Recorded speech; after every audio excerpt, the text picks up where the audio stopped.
So once again, the human traffic cone who moonlights as the President of the United States has opened his mouth, and surprise, surprise, it's racism o'clock. This bloviating lizard in a bad suit never misses a chance to disrespect women and people of color. Don't worry, we're going to unpack this clown show for y'all in detail. But first, make sure you subscribe and hit that bell so you'll be the first to know when we post new videos. This is Pragmotiv News, and it's your boy Trey.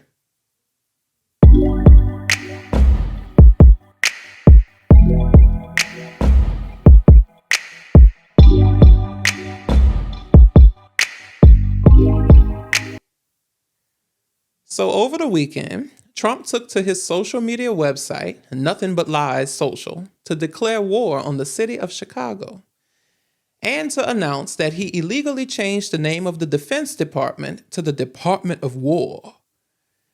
He says, quote, "I love the smell of deportations in the morning. Chicago about to find out why it's called the Department of War." So obviously this caused a lot of people concern. So Yamiche Alcindor of NBC News asked the lizard about the post at a press conference at Joint Base Andrews. And this was his response. That's fake news. When you say that, darling, that's fake news. Well, why would you use the Department of Defense? Listen, be quiet. Listen.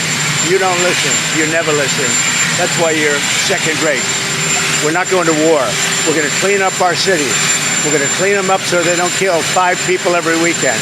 That's not war. That's common sense. So, y'all, this is not the first time he's been foaming at the mouth when interacting with Yamiche. Take a look at this shit. Let me ask you. You said why some don't states. why don't you act in a little more positive? It's always trying to My get you. question to you is- Get you.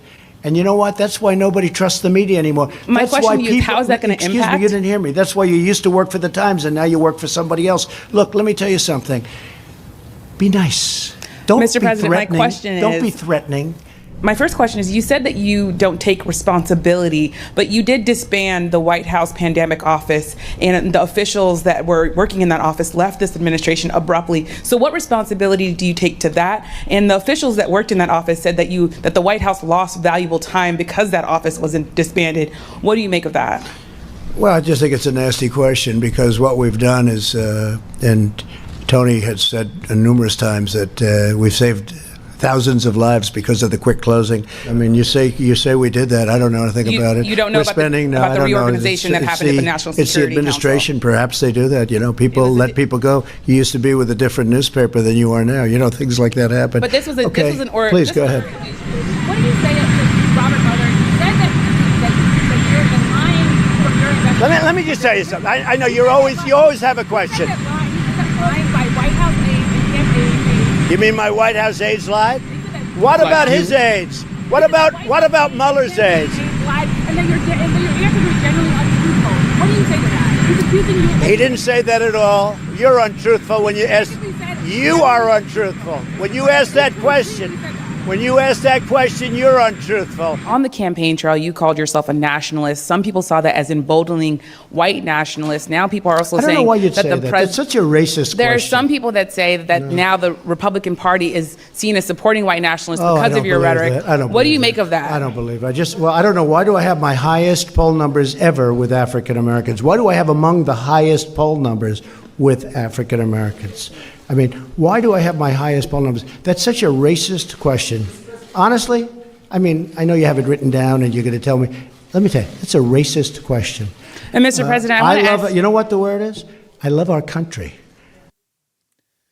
So obviously, that shit about the poll numbers is the fakest news out of all the fake news of fake news. But notice those racist buzzwords. Don't be threatening. You people questioning why she has switched jobs, which is normal for reporters to do.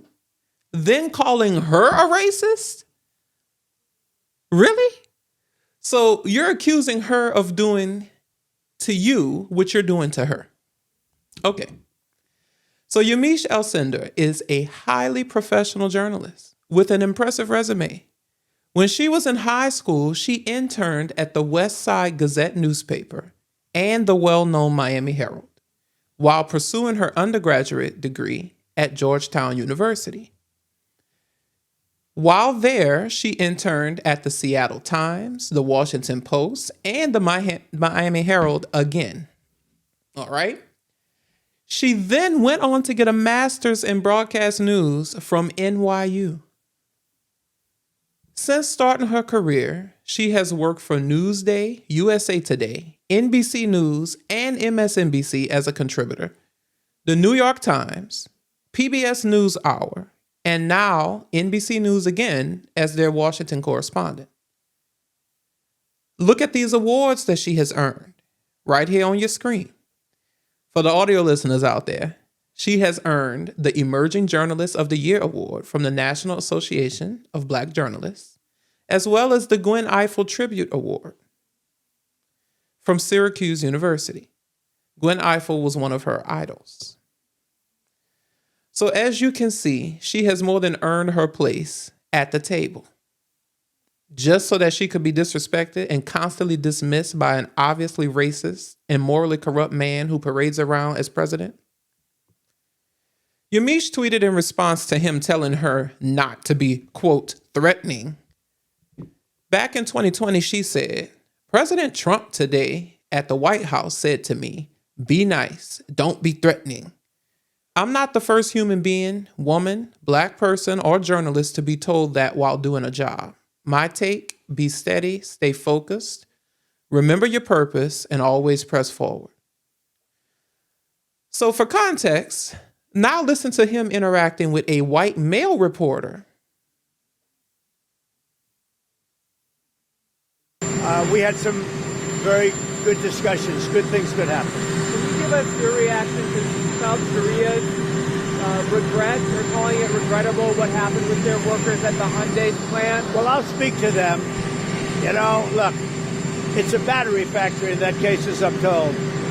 And, you know, when they're building batteries, if you don't have people in this country right now that know about batteries, maybe we should help them along and let some people come in and train our people to do, you know, complex things, whether it's battery manufacturing or computer manufacturing or building ships.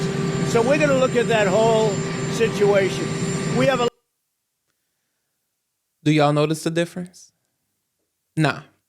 For context again, from what I understand, this was a question in reference to his ICE department or his Department of Homeland Security, whatever you want to call it, deporting the workers that are working at the Hyundai plant that he browbeat Hyundai into putting in the United States. So you get them to move their production to the country, and then you simultaneously deport all of the workers that's working there. So now you're going to shut their business down. So that wasn't a particularly friendly question for him, but did he disrespect him like he did Yamiche? No. So this is a broader issue in today's MAGA Republican Party. These motherfuckers don't even try to hide the fact that they are racist. Just take a look at Sarah Huckabee Sanders standing under a tent because it's raining. But she apparently doesn't give a shit about the black girl standing behind her in the rain. Now, any decent human being would have told the kids to come on out of the rain. I mean, look at these kids' faces. They don't seem happy to me. So, with all of this evidence, we got even more evidence. Take a look at this video from iHip News that really sums it up nicely. The MAGA movement is racist. The racism trickles down from Kanks all the way down to his followers. And they like to act like they're, oh my God, you're playing the race card. Everything they do is racist. You can look at the whitewashing of history, the removal of gay and black and brown service members from the names of boats, from exhibits, from government websites, and replaced with Confederate soldiers that were complete racists that fought a war so that they could keep slavery intact.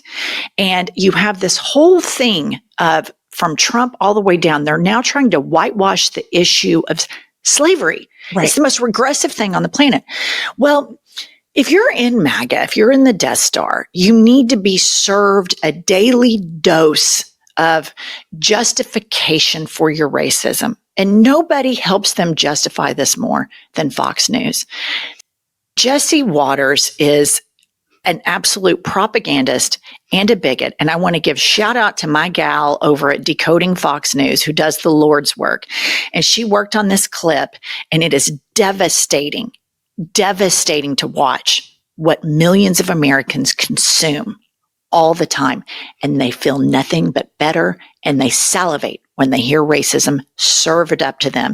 And then on Sundays, they go and praise the Lord with their racist mouths. Play the clip. Majority of the crime is black on black. And I don't hear any black leaders besides Harold Ford, Tyrus, and myself talking about the need to reduce crime in these neighborhoods. What about Al Sharpton? Al Sharpton was sitting cross-legged at Martha's Vineyard next to Joy Reid the other day. He never talks about black on black crime.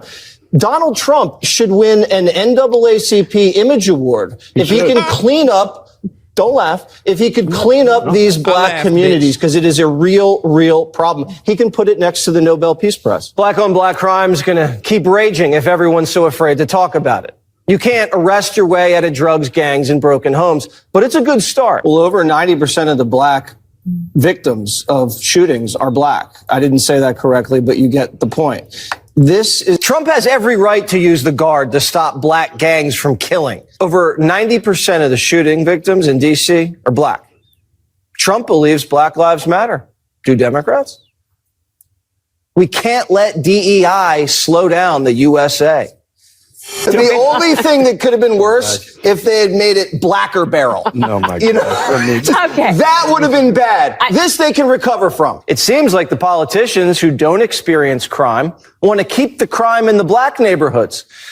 Mr. Trump's loudest critics. So this is devastating. It truly is. It's just despicable. Deplorable. So there you have it. Like I said, they're not even trying to hide that shit. There is no such thing as black on black crime. Crime is crime. Crime is proximal. It occurs where you live. So if y'all not hollering about that white on white crime, then miss me with the bullshit about black on black crime. Because what you're really trying to say when you say black on black crime is that black people commit all the crime. And we know that's not true, since a white felon occupies space at 1600 Pennsylvania. Like, comment, subscribe, and follow at Pragmotiv News everywhere to stay pragmotivated.